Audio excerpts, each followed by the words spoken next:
the Daniel, Malen show in the Serie A and the Calcio Guys show here on your favorite podcasting platforms. You could follow us on all your favorite podcasting platforms. Yes, and social media at the Calcio Guys. It's been rough. Hey, we took the summer off. Season 9 of the Calcio Guys. Gianni, Adriano, I'm Nicholas. Guys, how's it going? What's going on? It's going okay. Season 9. It's Season 9. Jesus Christ. Yeah, it sounds a bit crazy to me. And if you would have spoke to us 9 years ago and say, listen, you guys would still be shooting the shit talking Calcio, I think we would probably be joking to ourselves and lying to you. But here we are, season 9. Just incredible. Soon we're at the big 1-0 here, right? On my cap, right at 10. So yeah, man, it's just been a hell of a ride. Excited for the new season. Obviously, has already kicked off the SerieA season, 26-27, and we're looking forward to have a lot more fun here on the Calcio Guys. Exactly, and it was a good start, especially for all of our teams. 4-4 here on the Calcio Guys between Roma, Napoli, Juve, and Milan. But you know what? Let's start with this Roma because Daniel Malen comes in. Scores 3 goals. You call it. Some people will call it a natural hat trick. First 3 goals for his team. 3 assists from Dybala, turning back the clock.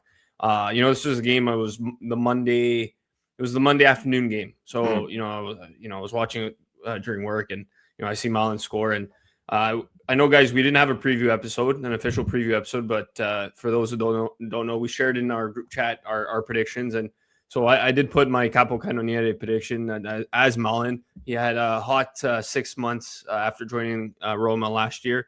So I'm off to a good start. We'll see.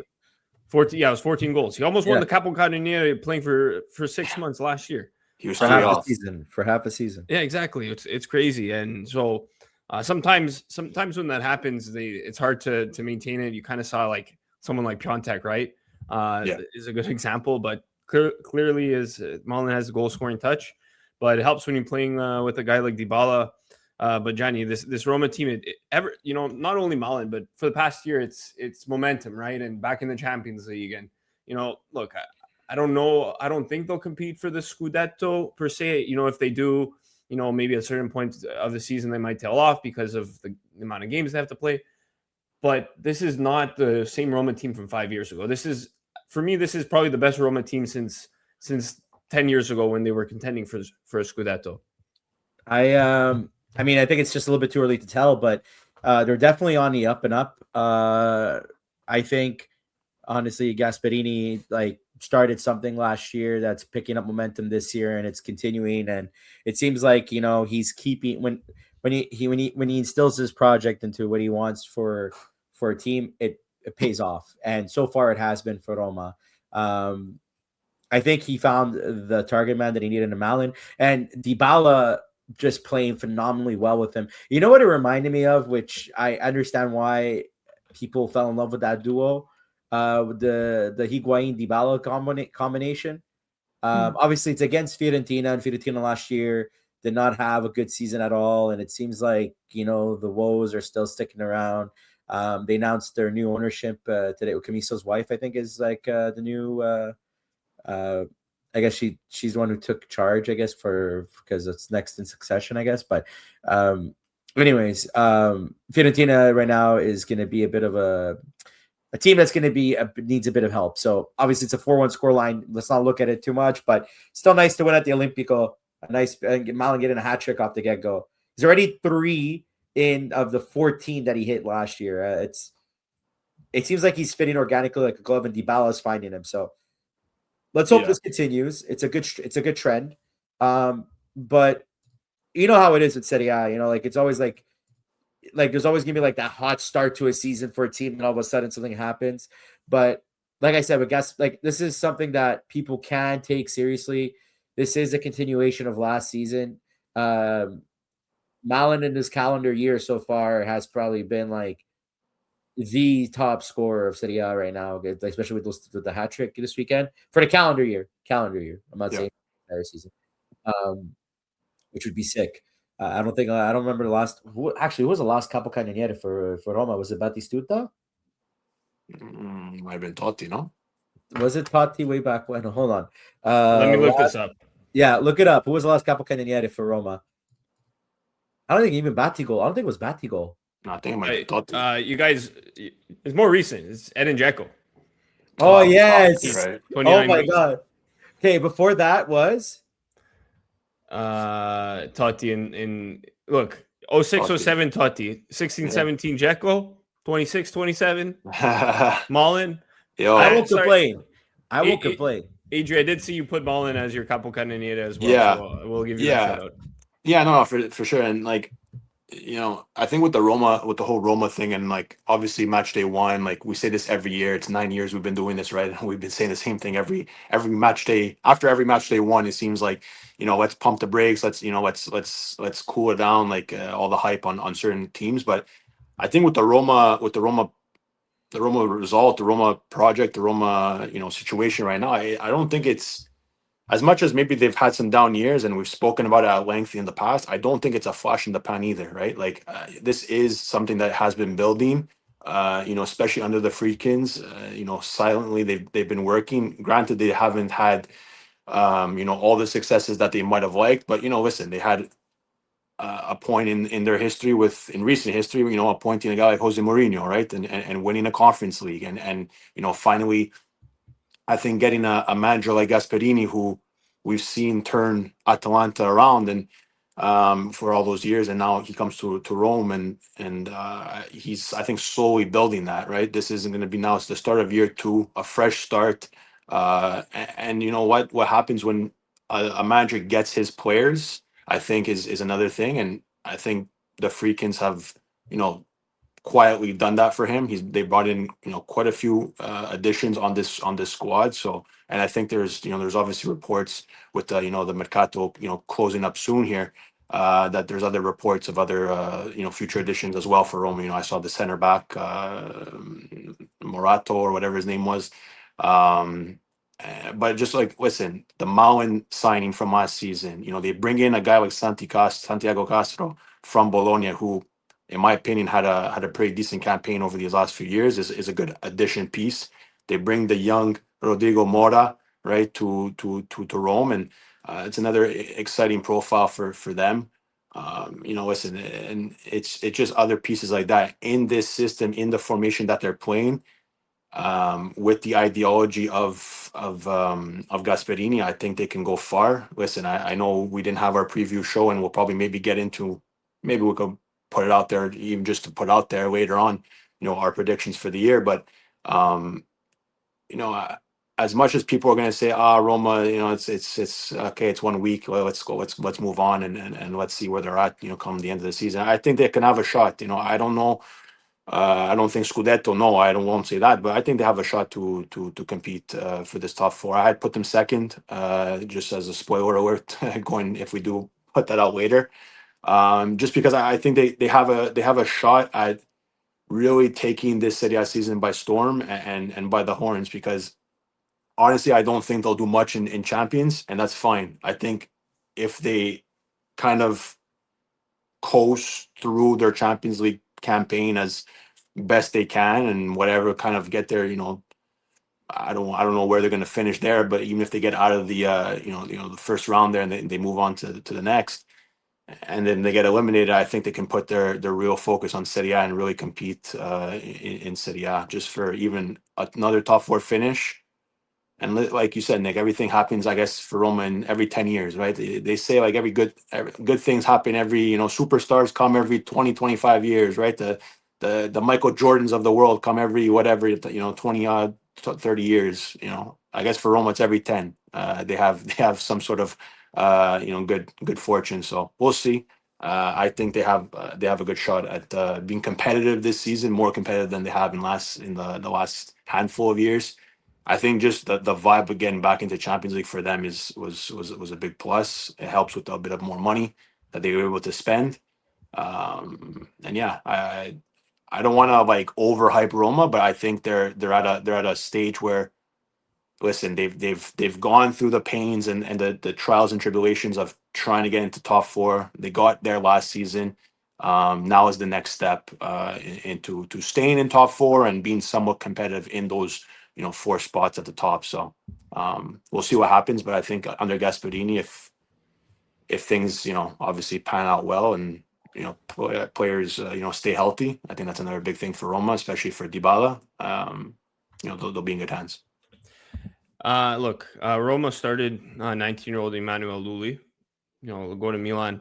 19-year-old Alfredo Cisse starts and scores for Milan. Yeah. So two young Italian players starting and making an impact. Look, so it's what we needed, right? It's what we talked about the past 6 months. So good for them. And I saw a post. I think it was from Calciatori Brutti today, just showing the amount of young players that Gasp has started over the years. Even but I can't think off the top of my head. Bastoni, Scalvini. I'll have to look at the names, but it goes back even Kulusevski, I believe, when he was with Atalanta. Was he there with Cristante, Andrea Conti at time? I don't remember. It's possible, yeah. It was a long list of players. Hopefully Luli is part of them, and then it's Ruben Amorim who comes in for Milan, starts this youngster Cisse. He scores against Torino, and it's a win for Milan. Strong start to the season. Especially with a new coach, right? Adri, couldn't have asked for a better game. Maybe you want a clean sheet, but 3 points, right? Yeah, listen, it's been a roller coaster of emotions for Milan fans, I would say. It's just been nonstop, and it continues, and it's going to go down to the wire, especially with this Mercato and this Leal news and transfer and this and that. But just a hell of a roller coaster, like I said, and we just want some continuity, some positivity with this club. Last season was, I think, one to forget. There were some moments, but I think overall with the no top four, the kind of change again of manager. The Allegri signing didn't obviously pan out the way most would have thought or would have hoped at least, but and just players not playing up to their, especially our top players not performing well, and injuries and stuff like that. But I think now you turn the page. It's a new project, new start, new Milan. And listen, I don't think the name Ruben Amorim is one that really turns heads in terms of wow, we have him as our manager and he's going to take us to the promised land. But especially after the Manchester United stint there. But listen, you have to trust what management was doing. They kind of cleared house up top, and Cardinale is really stepping up and putting on his big boy pants and making some business decisions that need to be made. So we bring in Amorim, and listen, it wasn't the name I would have wanted for sure. Like looking back, but again, I put myself aside, and I want him to prove myself and other Milan fans wrong, that he can be the man for this Milan, and with this squad and with his ideology. Again, so far so good. Obviously, with after match day one, it's a win. I think we should have gotten the clean sheet. Of course, the goal of the season happens against Milan on match day one. It seems like every season, from last season with Bonazzoli or Cremonese, and this week at the end there by Shea Adams there with a hell of a I don't even know what you want to call that, side bike kind of spin out of shot. It was just incredible. But I think like on Cisse, Alpha Cisse is a name that I don't think many people would have recognized, going into this match. If you listen to Amorim's, pregame presser, he really is quoted in saying, I love Cisse, and he said he was going to start him, and he had the balls to do so. Obviously Leal's situation, him not being fit, him being a bit of an injury, hadn't been practicing. Just the whole, is he in, is he out of the project? Clouding over this Milan. I think, Amorim said, fuck it, I'm going to go with the guy who I want to go with. He's impressed in preseason. He's a young Italian gem, and let's see what he can do. And is he perfect? No. Is he a finished project? No. Product? No. But he has some talent, and it's about time we get to showcase that in Serie A, right? To Nick's point earlier, we've been preaching about this for so long, especially when we talk about the Italian national team and stuff like that. But Cisse comes on he starts. I think he has some good moments. Obviously the goal caps it off for him, debut for Milan in the Serie A, and debut goal as well. But again, I don't think it comes as a surprise. Like the goal, whatever. Okay, like that can maybe come as a surprise, but I think just his play and his talent and him showing that, I don't think comes as a surprise. Last season at Catanzaro, he definitely turned some heads, and listen, Milan wanted to keep hold of him and not send him out on loan, and this is these are the fruits of that. So. That's exciting. I think the overall formation and players that we brought in and what Amarin wants to do, I think is going to take some time. I don't think it's an overnight thing, and he wants to press quite early and often. So we saw that, and near the end of the game, I think we saw Milan kind of tailing off a bit. I think they could have put it away maybe a bit sooner with a third goal. They didn't. They're lucky they didn't get caught. With only having one goal scored, and they ended up having the two, but it was two in quick succession. And I think a guy like Rabiot coming on made another impact. Many people had a lot to say about him and Magnan, taking extended vacation after the World Cup, and Amarim kind of cleared that up and saying that was his decision to let them have the time that they needed or whatever. And I think Rabiot kind of shut those doubters up real quick after coming on and scoring and providing the assist for Cisse's goal as well. So it's a good start. We have, I think, a lot more to prove and to show. But like you said, Nick, to start off this season with a win, whereas in past seasons we've started off a bit slower, it's positive. But again, it's one game at a time, one match at a time. We turned the page to Friday against Venezia, who, again, last season we had trouble beating the smaller teams with Allegri. Is that going to be the same type of thing under Amarim? I want to hope and say no, but Friday is the first test of that, and we'll see what happens. You know what? You bring up Allegri. I have to go to Napoli because the game, they scored 2 goals in the 80 plus minute against Genoa.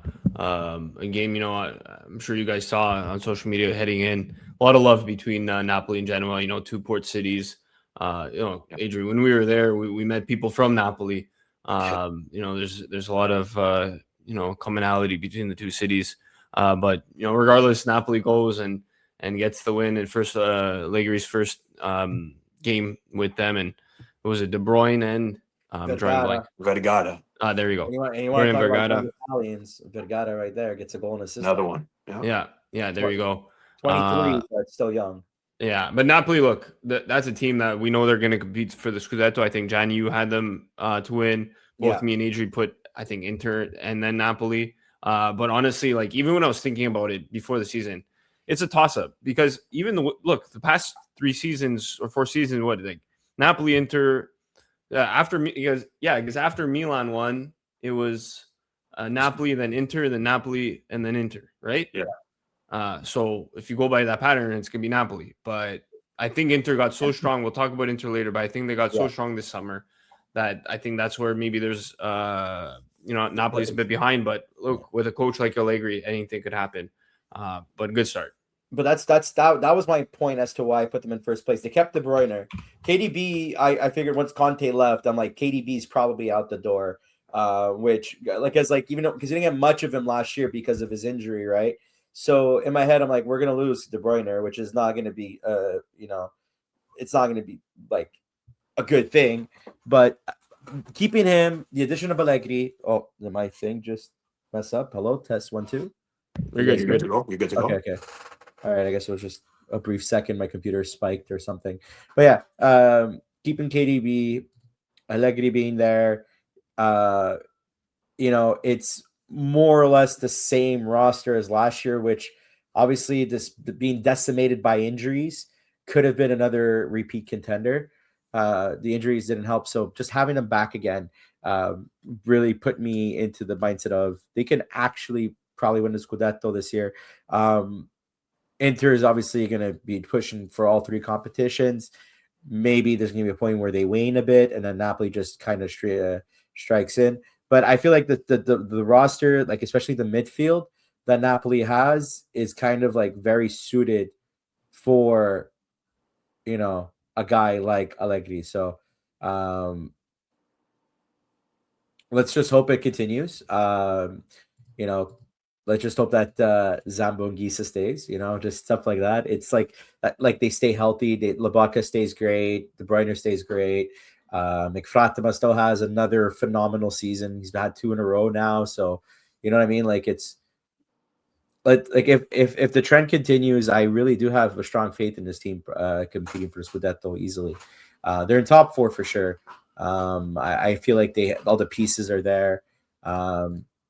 You know, remains to be seen, but it was great to see that kind of unity. Vigata getting like he was a player that the fans have been crying to have him play, not like sad crying, but like, hey, play him, and now they're finally utilizing him, and it's it is against De Rossi's Genoa. It kind of hurt that De Rossi had to take an L here because between De Rossi and Allegri, who do I love more? Let's but in all seriousness, it was a nice link up, and I just hope it kind of continues. And I was like, okay, it's probably gonna be a 1-0 game because it's the Allegri system. But hey, we scored two. So that's don't get used to it, Jenny. I know. Yeah, I was gonna say like I don't want to be like the negative on this, but I don't know, like they didn't really impress me too much, if I'm honest with you, for Napoli. If I'm honest, and I wanted them to impress me more, and they did, and for me they didn't. I don't know. Again, only match day 1. I personally don't see the Scudetto, but Johnny's our Nostradamus, so he's probably right. I'm probably wrong, but I think I'm still gonna have to see more. The lack of the market for them too is another one for me, because I think the starting 11, great. If you want to put from player to player, I think they're quite up there. But I think it's after that, like an injury or two again, like last season. What happens to this Napoli? So that's the only like devil's advocate point I would throw in there for Napoli. And again, Allegri, all the success that he had this crap season at Milan, if you will. Now, is this the spot that he kind of revives that legacy and kind of really cements it for one final time? Who knows? I would want to see more. I think their attack looked a bit I don't know, suspect. I don't know. I think they need to service Hoyland a lot more for him to be more involved in getting on the score sheet. But again, I think they will be competitive. I think, to Giants' point, they will be a top 4 team. Me personally, I have them in 3rd. I don't know if I don't know. I like Badiashile, whoever they sign, like that. That's kind of like their only move. It worries me a bit. So we'll see. But I think, like the first goal, knowing Serie A, like if that would have been called back, who knows if they would have scored? Again, like right, like so, like it's a lot of these what ifs. I know, but I think they have to be a bit more convincing for the quality that they do have, to a man. So we'll see what happens, but they'll be competitive. I just don't know how much, in my opinion. You know what? And I think you could almost say the same about Juventus in that, the game itself wasn't that impressive. I'm not saying, Juve's going to compete for the Scudetto. I know they're not. But it was a weird game because they actually played well in the first half, and I liked the way they played. I felt like they had a lot of chances. Look, I don't want to be negative after a win, especially first win of the season. But guys, Colomwani, what are we doing here? Like, this is for him to get the number 9, to be the striker. And I know we criticize Vlahovic a lot. And look, I think Vlahovic and Colomwani, they're different types of players. They're different types of situations. Vlahovic was getting paid a lot of money. And you had that expectation. But for some of the hype that Colomwani was getting, after the transfer, he had a good couple of months with us, but he wasn't Daniel Malen, right? What was it? Almost 2 years ago. And even, like I said, for him to get the 9 with Jonathan David already there, and then now there's a whole situation between David not wanting to leave the club for a smaller club and, wanting to prove himself. And look, if we're going to go into the season with relying on Colomwani, I don't think we're going to score a lot of goals. And that chance that he missed right in front of the net, like, it just brought back Vlahovic Vlahovic memories, right? And it's almost like Milan with the number 9. Maybe Juve is cursed now with the number 9. No, nobody's as bad as Milan for the number 9. I think Giroud kind of woke it up a bit Yeah, on his run. He kind of saved it a bit, but nobody out curses the 9 for a club than Milan. So, Yeah. but I get your point, because he has to finish that in front of the net. No, Absolutely. yeah, exactly. Especially after all the summer talk, this and that, you got to score. I'm obviously happy, with the Bremer.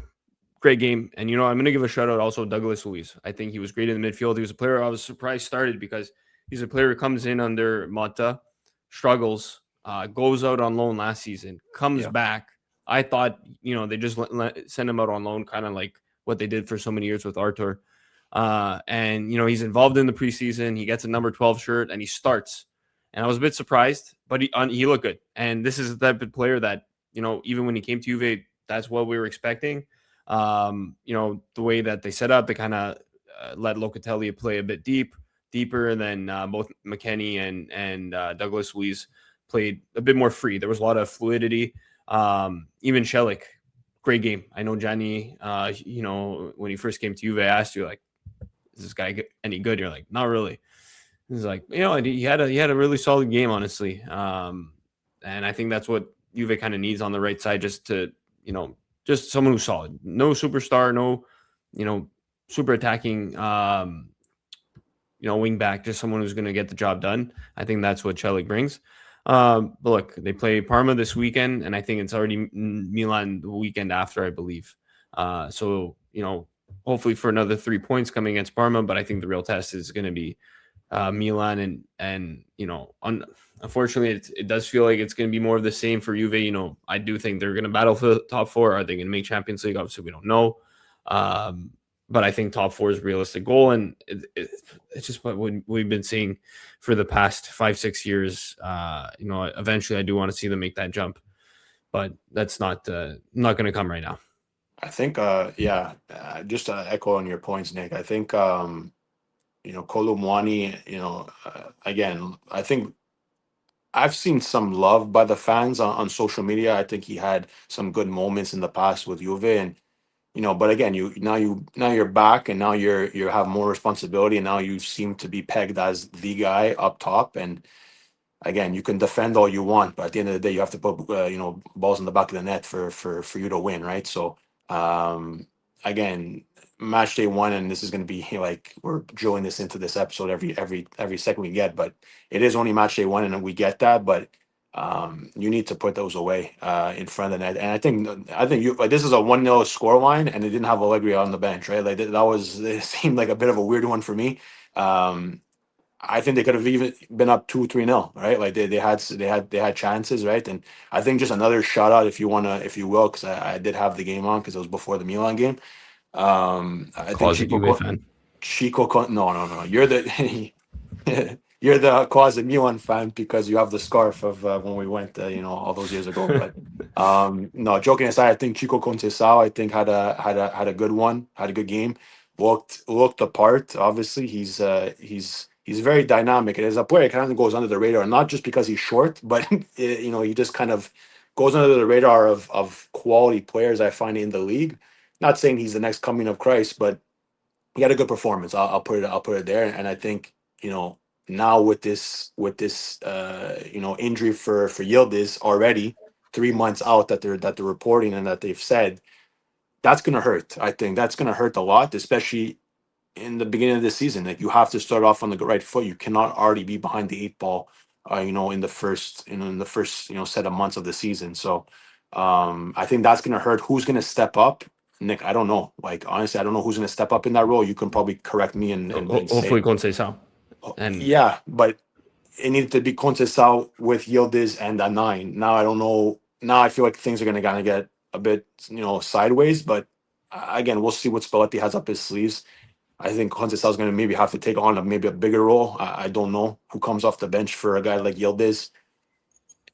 In my opinion, they're your best player, if not one of, right? So, but he struggled. Look, he didn't look himself against Frosinone, and I saw that right away. He didn't look himself. There was a play he could have taken a shot, almost one timer, but one touch, kind of held off. So I wasn't surprised when they said he was injured, because he didn't look good.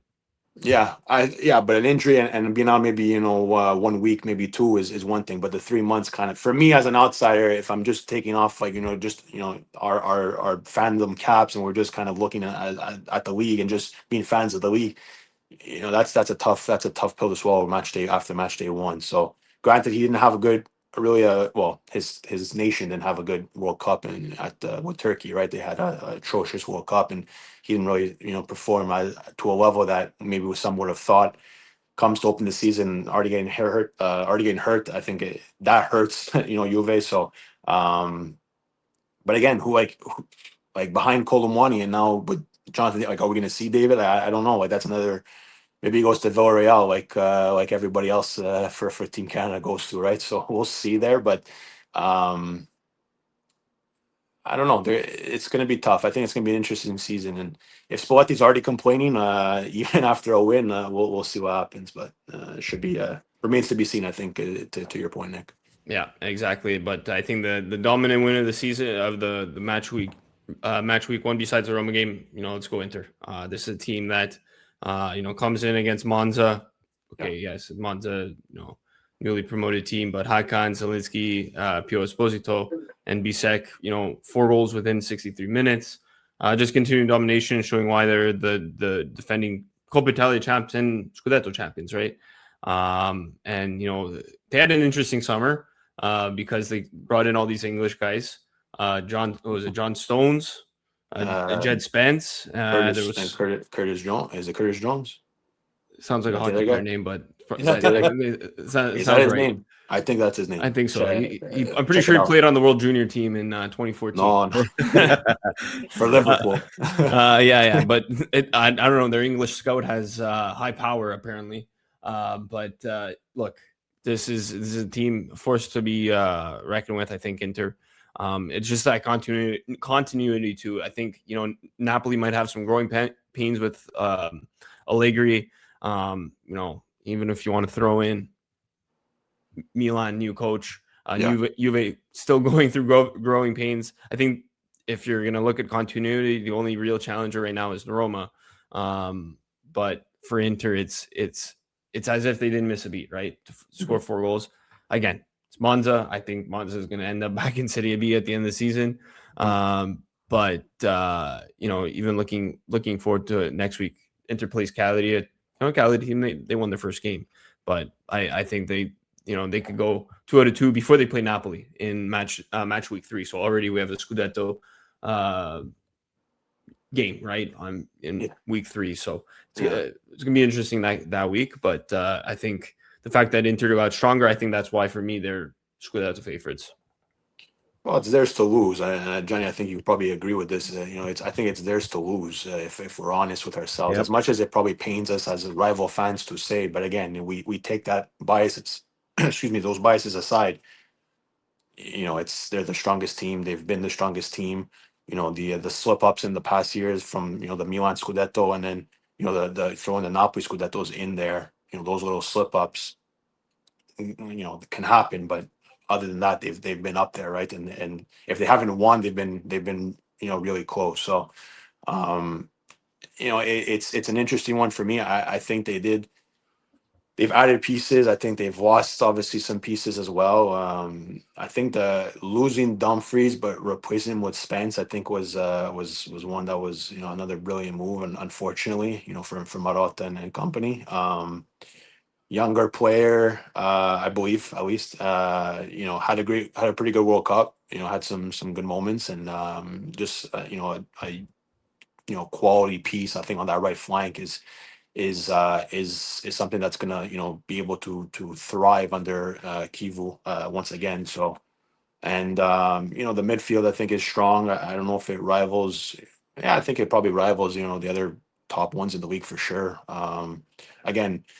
For me, I'm not a fan of Hakan, but again, he scores the first goal of the new Serie A season, and it was a hell of a goal. And I think Pio Esposito getting the start, and again, Inter fans can probably correct me because I didn't keep up to date with it, but no Turam, Boni came on, I believe. I think he was, if I'm not mistaken, he replaced Lautaro throughout the match, if I'm not mistaken. Inter fans can correct that. But I I, I think this is a season that I think we can see Pio take that next step. And again, he's been doing it. Um, as an Italian fan, I think we would want to see that happen. Again, still super young, but if he can kind of take hold of that second striker, and I know Thuram is obviously the quality and he has it all, and I think Boniza is an interesting profile as well. But um, as in on the Italian frame of mind, I think if Pio can take hold of that and be the vice Lautaro, I think it's going to be another 1-2 punch that's going to be pretty dangerous in the league, and can probably fight for the Capo Cannoniere title again. Listen, Lautaro won it last season with only 17 goals. In seasons past, he worked way more, and he had a down season. He won it. I think if Malen would have been there for the whole calendar year, he might have won it. But then again, they had a guy like Como and Duvikas, who also had 14 goals, right? So we'll see what happens this season with the Capo Cannoniere race, and we might get into that later. But I think hopefully for Pio, I think he hopefully steps up. They have the young Stankovic, Dejan Stankovic's son in the midfield as a young prospect. That's been turning a lot of heads, and I think Inter fans are keen on him being part of the movement, part of the project over there. So that's another positive thing, and some of the additions, some of the subtractions, but again, it's been what they've lost, they've kind of gained, and if not better. So they're going to be a tough team to beat, unfortunately.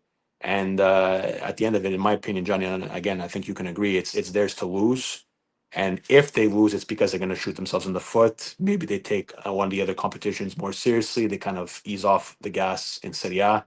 I don't know, but that's kind of how I would see it, Johnny. I don't know if you agree or disagree there, but that's what I see. I mean, what I'm arguing is the fact that they might be spreading themselves too thin.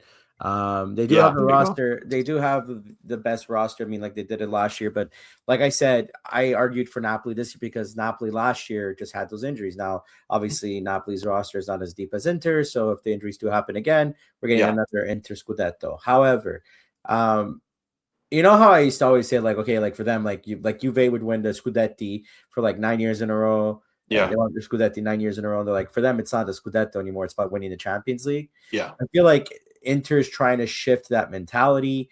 If they do it or not, it's up to them. But I think that you said it perfectly. It's Inter Scudetto to lose. I picked Lautaro Martinez as the Capocannoniere pick for my predictions because I just feel like as if they're going to like he's fresh, like even though they didn't win the World Cup, or like he's fresh from a good run with Argentina coming on as a late sub. Definitely, getting more confident. Definitely giving like Inter ideas about what to do with him. It's still a good roster. Is it Champions League worthy? I don't think so at all. I don't think they actually make that Champions League push, but they are focusing on it. But I feel like this is one of those years for them where it's like they're going to be strong contenders in all three, but because they're trying to go for all three, it all crumbles apart. Maybe they might win the Coppa Italia. Who knows, But we saw that 2 years ago, right? Like they had, was it 2 years ago when Napoli won? Yeah, they were in the final. No, were they in the final of all three? Or they were close to they had gone so far in all three competitions. We weren't talking, but the talk was, triplete, and then they lost them all. It was not this year, the year before. 2 years, 2 seasons ago. When they lost Champions League final, that was the one where they that lost, was the PSG one, right? The 5-0. Yeah, the 5-0. Yeah, and then last match they lost. The Scudetto they lost to Napoli. It wasn't the last match day though. I don't think it was. No, but I think Napoli. No, it was the last match day because I remember watching the game with my no. It was the last match day that they lost the Scudetto to Napoli, and then but that one was Italia, like they bounced out too. I think did they win the Coppa Italia that year? No. Okay, so did they? No. Nick, 2 years ago. Hey, 2 years ago was Bologna, right? Fact check, please. Well, I think it was Bologna. Bologna beat Milan, right? 2 years ago. In 2025. 24, no? Because last season was Inter won it last season. So 2 seasons. Juve win in 24. 24. No, well, Go put it 24-25. Because 25-26, it was Inter. 24-25, it was Bologna. They beat Milan in the final, no? Let me look this up. You would Trophies. think we would remember only 2 So- seasons ago. So, yeah, Milan, Inter on this past year in 25 was Bologna. Exactly. That's what I mean. Yeah. 2 seasons ago. I mean, I say Yeah, 24, but like I'm saying in years, but 2 seasons Yeah. ago. 24-25 season, Bologna beat Milan. Last season, Inter beat Lazio, right? Exactly. Yeah. So that 24-25 campaign is what I'm referring to as everybody was saying, the treble. We had Peter I from IFTV. If you guys remember, oh, maybe the treble can be a possibility. We don't want to get ahead of ourselves, but it's a possibility. And they shot the bet on all 3 competitions. So to Johnny's point, I think they could echo to that point as well. 2 seasons down the line. So Yeah. if that's your point, Johnny, that's what I'm, Yeah, I mean, that's what I'm understanding. no, but like that's what I'm saying. Like they might be spreading themselves too thin again, and then it just all falls apart. But don't forget when Napoli won that Scudetto. I think that was no. They were still playing in Champions League that year. It's just they bowed out early. It was the year before that where it was just like a once a week Napoli. Mm. Yeah, Anyways, the 23. yeah. One last team I want to talk about. Probably a team that we kind of bashed all summer. More in our group chats. Lazio. There's a team that has so many problems between Lotito and fans and season tickets going down, and Gattuso coming in, and them having a fairly quiet transfer summer, but then they bring in Fratesi, and he's the one who scores the goal today this week against Bologna. I know it's one game, but you couldn't have asked for a better start for Lazio, even if they have the season that maybe everyone's expecting them. Guys, when we were doing the predictions, I almost put them to go to relegation, but I don't think they're that bad, right? But just to kind of shut up the critics and get that win is huge. I think they're going to be a mid-table team. I don't think they're going to play in Europe next season. But regardless, I'm going to say it was an upset against a team like Bologna, and it was an important win. Were you guys surprised at all by the win for Lazio? Surprised. I don't know, because Bologna doesn't look too good either. If I'm honest, like New coach too. new coach Tedesco. They went from Italiano to Tedesco. Next they're gonna take Chinese. Yeah, exactly. Fuck, that would be a movie. That would be a movie. If they go to Chinese, fuck, that would be a movie. But joking aside with the race cards here, but they don't look too good either. And if I'm honest, losing Castro, like I said earlier, to Roma, bringing in Dovbyk, who again for me doesn't move the needle too much. Some additions, some subtractions on that team. I think still a decent squad, but they didn't look good in my opinion. Surprised, I would say, I don't know about surprised, but just like I thought it would just be like a draw, if I'm honest. Like I thought it would be like either a 0-0 or a 1-1 draw. They end up getting the win. Was I surprised it was Fratesi? No. It seemed like he's a man on a mission. He has something to prove. The jump when he jumped from was it Sassuolo to Inter, I don't think panned out with the whole body of work at Inter. I don't think it panned out the way he would have wanted to, especially at the later stages of his stint there. At the beginning, it looked like there were some signs, but then it kind of tailed off, just him down the pecking order and him just not being, utilized maybe correctly. I think Fratesi I can see him getting double-digit goals from midfield. I'll say 10. If not, I would say at the worst, I think maybe 8. Like between 8 to 10, I think he can get. They're gonna need it because this team looks a bit suspect. They did bring in Pinamonti. Is it Pinamonti? Yeah, Pinamonti today. I think I had seen. We got the here we go from Fabrizio Romano. So it seems like it's all good to go. I think that's a interesting one. I think they need a forward for sure, like a true striker. Like I know they have Dia and they have Zaccani up there, but and Isaacson and stuff of that nature. But I think Pinamonti is a good maybe reference point up top. I think they brought another defender, Sutalo, or I think if I'm not mistaken. So to shore up that defense. But again, for me, I'm a sucker for Gattuso. I know he's had all the hate. I like it. I love Gattuso. Like he's a Milan legend. Like for me, it's hard to really root against him. He reps the South hard, which we all love. So, is he a good manager? Is he a good coach? That could be discussed. That could be argued. Most would say probably not. And I would maybe agree that he's probably not the top tier manager that he could be. But to bring some sort of stability to this upside down Lazio, I think maybe he's the guy. I don't know. It's going to be hard to tell. And again, with the fan situation, we speak to our boy Biagio a lot, and it seems like it's the only way to kind of get at Lotito, right? Is to punish him, by not renewing the season tickets, not being at the stadium, not showing the support for the club, which is hard because as a fan, I could just imagine, you want to be at the stadium, you want to be behind the team, and you're kind of your owner is stubborn and doesn't want to do this, doesn't want to do that, and it's kind of a mess. But listen, if they can fight, I don't. The relegation talks, like maybe like 2 weeks ago, or maybe even a week or two ago, I think were kind of really heavy, like really high. I don't know. They'll probably finish mid-table if I'm honest. Again, I don't know where you guys probably really visualize them, but I would probably say, I don't know, 10th maybe. Between, I think maybe like as high as like maybe like between like 9 and 12, 13. I probably can see them. Like around there. That would probably be their gauge, in my opinion. I don't know about you guys, but that's kind of where I would see them. For Lazio? For Lazio, for me, like it's a mess of a situation. So for me, 10th, it kind of meets in the middle.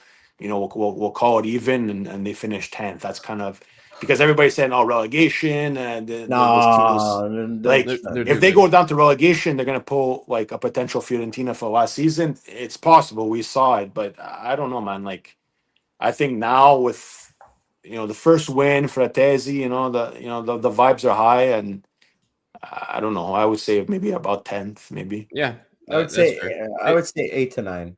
Yeah, they finished 9th last year. The roster screams 8 to 9th place. Yeah. Like it's not. But like I'm not insulting Lazio. No, but they're in that mix. They're in that mix with who? Udinese, Torino, Sassuolo. Those typical mid-table teams.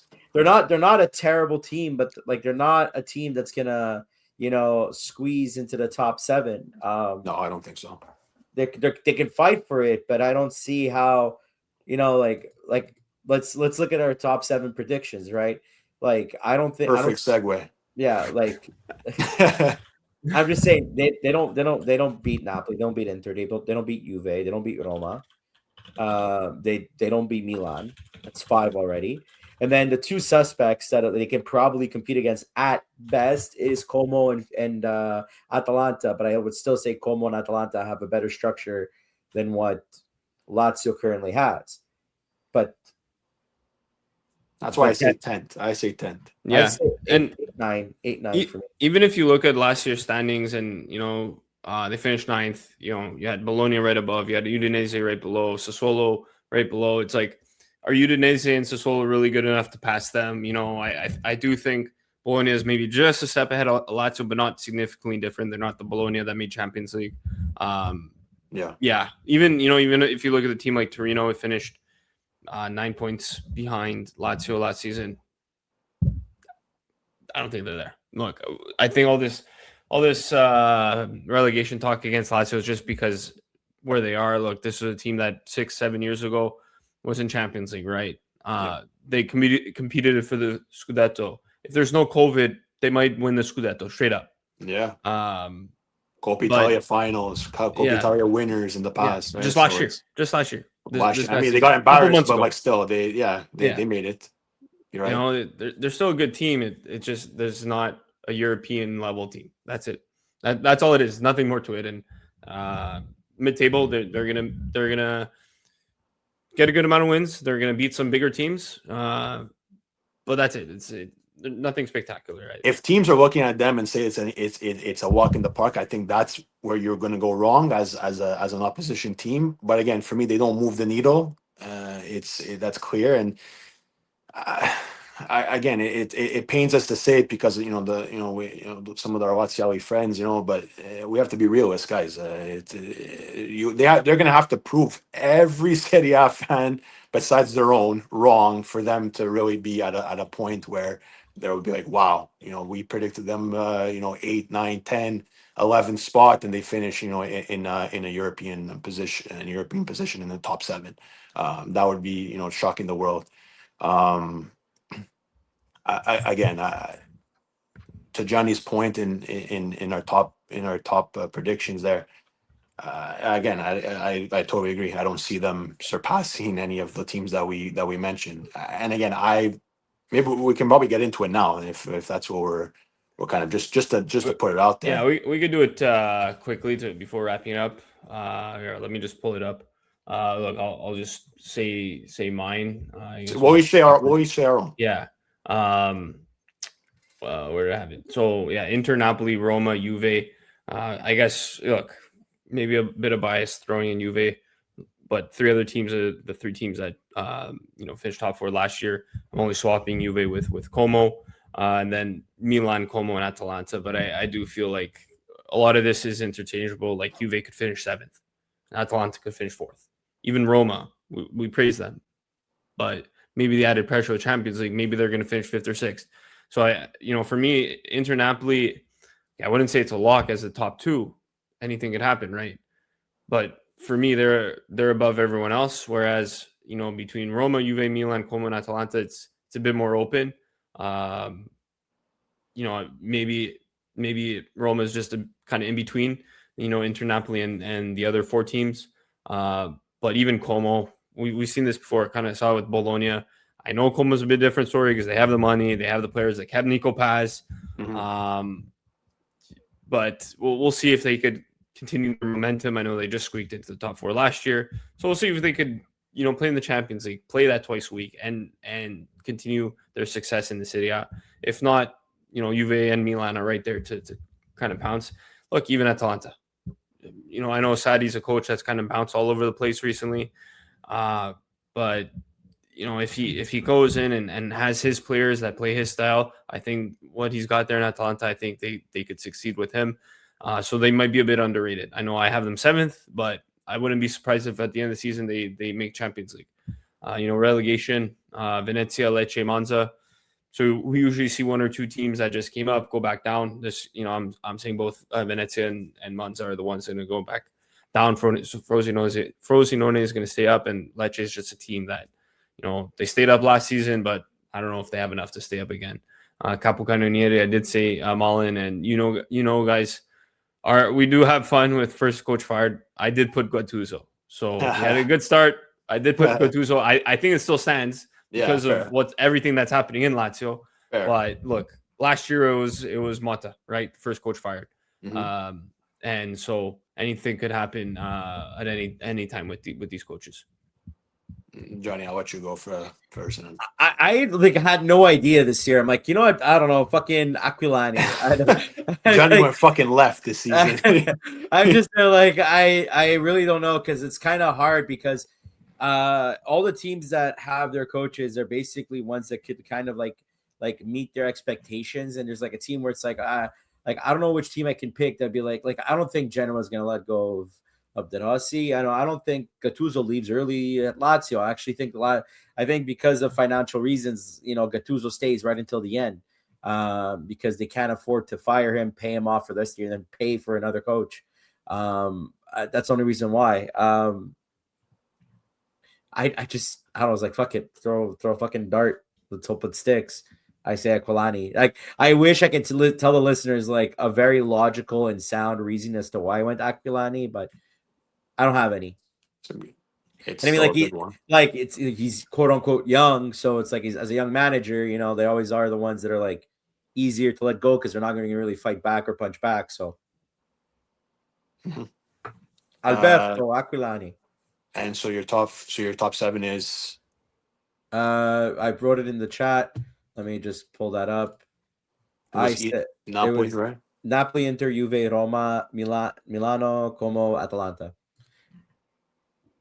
Fair enough.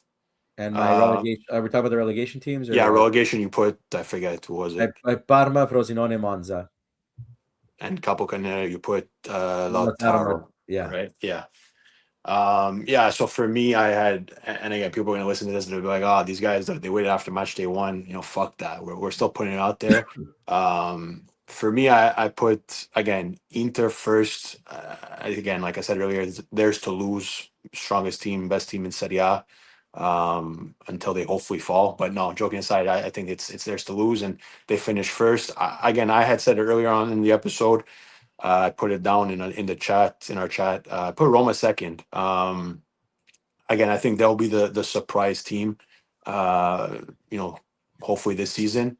I mean, I would love for it to be Milan, but I think Roma will be competitive for those top four spots. I put them second. I have Napoli third, just because I think that they're again, like I kind of mentioned earlier, just is it going to be enough? We'll see. Uh, because again, one or two, maybe even three injuries like we saw last season with the injury plague, they're down in the dumps again because I don't think they have the bench to do it. But well, remains to be seen for me. So I have them in third. I have Milan in fourth. Um, I think the vibes have changed. I think they spent money, which again I didn't realize that they were going to do it this way. They spent some big money. There's no looking other ways to say it. And it seems like they're going to be still active, until the mercato, wraps up here in this like final week or so. So, the big money move of Gonzalo Ramos, I think, has to pay off. I think if he can't muster up more than what Santi Jimenez and Nicolas Fulkrug did last season with one combined goal, I think we have a major fucking problem. So, prayers and hopes up for Gonzalo Ramos to provide some goals for Milan, and I think he will. It's a guy who Amram wanted. He got him. Big money move, breaks Milan's transfer record, which is crazy to me. But he's going to have to provide, and I think he provides enough goals, and that offense does enough to be able to finish fourth there. Also bringing in a guy like Mario Hila, Diego Moreira, other names. So they finished fourth. I have Juve finishing fifth, and again for me the fifth, sixth is interchangeable. Maybe you could even probably throw in the fourth spot is probably interchangeable. We've been seeing this as a trend these last few seasons, guys. Those 4, 5, 6 teams, all interchangeable, all what 1, 2, maybe 3 points difference come the end of the season. I have Juve in fifth, Como in sixth. I was almost thinking about even flipping that, if I'm honest. It's a tough one for me because again, Juve is going to have to really show that they're capable of being a top four team. Como, I think, drops out of the top four after last season's successes, not in a real negative way. I just think the competition around will probably wake up and see them finishing in again either fifth or sixth. I put them in sixth in the chat. But I do think if they are able to pull off this Moise Kean transfer at the close to the closing moments of the Mercato, I think that'll be a big upgrade for them. And I think he can score a lot of goals for Como if he does make the move. It seems like it's almost a matter of time, especially with how things are going down with Fiorentina. He didn't play. He didn't miss practice. They've been finding him. He wants out. So it's a bit of an ugly exit at Fiorentina for him. So hopefully he goes to Como and succeeds there. So I have them in sixth, and I have Fiorentina. I know the first match day is gonna look bad on this. I put Fiorentina in seventh. I think again that's interchangeable with a team like Atalanta. The moves that they've made, I would hope that they can put those pieces together. They made a lot of moves. It's Ulai, Mastantuono, Atta. They've Pellegrino from Parma as another forward. I'm missing names for sure. In there, but I think if they can, new coach. I know Grosso, new coach, right? had some decent success at Sassuolo last season. If he can translate a bit of that and continuity with this team after a disgusting first 4-0 loss to Roma, I think they can maybe get back to their coveted Conference League position. They love that competition, it seems like. So I would say they have maybe just enough at the end to get there. Again, to Nick's point, like he said earlier, interchangeable, a lot of these positions. I think Atalanta would be the next team up there to kind of finish that off in the top 7. But I put Fiorentina. We'll see what happens. For relegation, honestly, guys, the 3 teams that came up are the 3 teams going down. None of them kind of, I don't know, maybe I'm probably missing something there, but none of them kind of scream. I was thinking about keeping Venezia up and maybe bringing down, another one of the Serie A teams from last season. But again, I don't know, like all of them coming up don't really, move the needle for me. I don't know, like nothing like screams out to me that they're going to have enough to survive. I think Venezia probably has maybe the best chance to do so. They have some obviously recent experience in Serie A, Frosinone as well. They all do, but I don't know. I would think that they Stroppa has made a name of kind of doing some wonders here and there. So we'll see. But the 3 teams that came up are the 3 teams going down for me. A couple kind of near I mentioned Malen as well. I think Nick hit it on the head. And if he can replicate anything that he did last season in 6 months' time, we're in for a treat. This is a 20-goal scorer at least for Roma. And if my prediction of them finishing second and fighting for top 4 is anywhere near correct, I think they're going to have a top goal scorer. It's going to have to be Malen. That's their guy. I threw in Keane with if he goes to Como, because I think if he goes to Como under Fabregas, he can do a lot of work.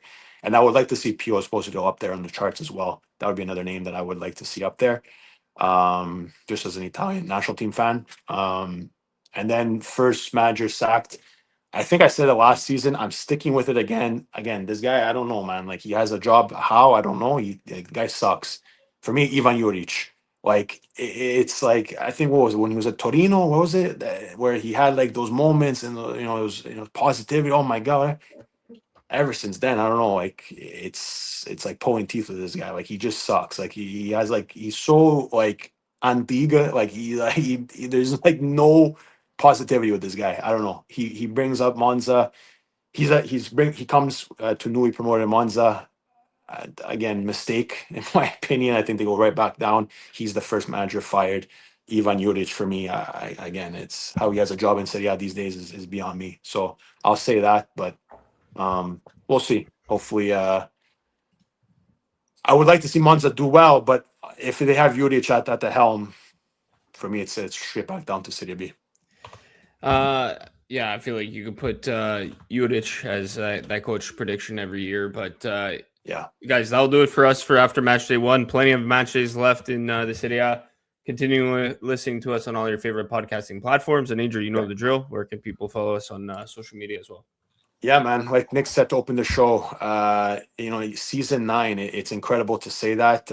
It's what are we at? Episode 317. What are we at? 13. 313. Yeah. It's these marks that we've kind of made along the way for 3 normal guys doing this, week in, week out. I think is just incredible. So, and it's thanks to people who have continued to watch, listen, follow, comment, share all that good stuff. Like it really means the world. And guys, like Nick said earlier, follow us on all social media platforms at the Calcio, guys. It really does help a lot.